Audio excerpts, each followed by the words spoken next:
Hi అండి. నేను ఎప్పుడు నువ్వుల లడ్డు చేసినా కూడా 1 కిలో పైనే చేస్తాను.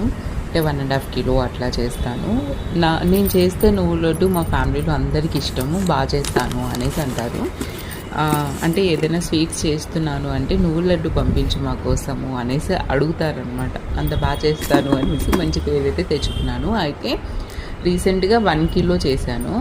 ఏమైందో తెలీదు కానీ ఎక్కడ మిస్టేక్ జరిగిందో ఈవెన్ నేను వాటర్ తగిలితే వేస్ట్ అయిపోయినాయి, చెడిపోయినాయి అనేసి అనడానికి వాటర్ డ్రాప్ కూడా టచ్ కాకోకుండా చేసిన. ఎప్పట్లాగే ఫుల్ కేర్ తీసుకొని చేసిన. అయితే తెలియదు కానీ 5 డేస్కి పులుపు వచ్చింది టేస్ట్. మా ఆయనని అడిగితే ఏమైందో తెలియదు, అర్థం కావట్లేదండి అంటే అవి అంతే తిమ్మట్టు అనేసి అన్నారు ఆయన. అవి పుల్లగా అవుతాయి, చెడిపోలేదు, టేస్ట్ అయితే బాగానే ఉన్నాయి అనేసి అన్నారు. అయితే పులుపు ఎందుకు వచ్చిందో అర్థం అవ్వట్లా.